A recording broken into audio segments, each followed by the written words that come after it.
Okay, జిమ్కి వెళ్ళి మాయా నేను వెళ్తున్నాను. కొంచెం చేంజ్ ఉంది కదా. ఓకే, ముందుగా ఈ జూనియర్ గురించి మాట్లాడుకునే ముందు, జూనియర్ మన కిరీటి గారు అయితే ఈ యూనివర్సిటీ వారాహి చలనచిత్రం అనే యూనివర్సిటీకి డీను మా సాయి గారు. Sir thank you so much me university నుంచి ఇలాంటి సినిమా వస్తున్నందుకు.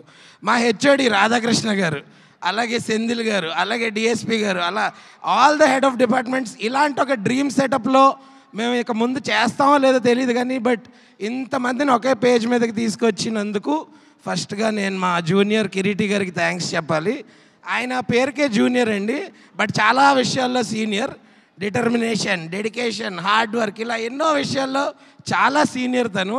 అంటే ఒక ఏదో పేరుకే తను న్యూ కమర్ కానీ but he's very very dedicated. And నేను రాసిస్తున్నా, ఆయన దగ్గర నుంచి వచ్చే ప్రతి సినిమా ఆయన అంతే డెడికేషన్తో చేస్తాడు, అదే అవుట్పుట్ వస్తుంది. ఈ సినిమాని చేసినట్టు మీరు కూడా అంతేలాగా సూపర్ హిట్ చేయాలని మాట ఇవ్వండి. ఇస్తున్నారా?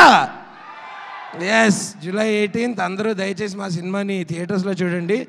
అలాగే Sreeleela and Genelia ma'am, first మీరు సెట్ మీదకి వస్తున్నప్పుడు సీనియర్స్ చాలా కొంచెం షివరింగ్లో ఉండే, బట్ మీరందరూ కూడా you eased it out for us. And even Leela senior అంటే ఏజ్లో కాదు, ఎక్స్పీరియన్స్లో.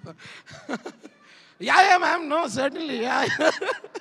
సో అట్లా నిజంగా అందరినీ చాలా కంఫర్టబుల్గా చూసుకున్నారు మా ప్రొడ్యూసర్స్. అండ్ ఇలాంటి ప్రొడక్షన్లో, ఇలాంటి సినిమాలో, ఇలాంటి డైరెక్టర్ గారితో మళ్ళీ వర్క్ చేయాలని as an artist I'm looking forward. And నాతో పాటు చేసిన సత్య అన్న, మన లక్ష్మణ్, సుధాకర్ అందరూ కూడా వీఆర్ లుకింగ్ ఫార్వర్డ్. మీరు ఈ సినిమా ఖచ్చితంగా July 18th ఓన్లీ థియేటర్స్లో చూడండి. Thank you so much. అలాగే ఈ కాలేజ్లో ఉన్న కల్చరల్ డిపార్ట్మెంట్ హెచ్ఓడి సుమా గారికి కూడా చాలా థ్యాంక్స్. ఏంటి హెచ్ఆర్? హెచ్ఓడి అండి, హెచ్ఆర్ కదా అది. Hello, I am student. Oh you are also student? Final year? I didn't see you. I just joined. Okay, very nice joining. Thank you. ఇంతకీ ఏం చదువుకుంటున్నారు మీరు? నేను ఇలాంటి వాటికి రాకుండా ఉండాలని ఎలా చదువుకోవాలో ఇలాంటి వాటికి రాకుండా ఇలాంటి సిచ్యువేషన్ లో అది జరగదు. Thank you so much. Thank you.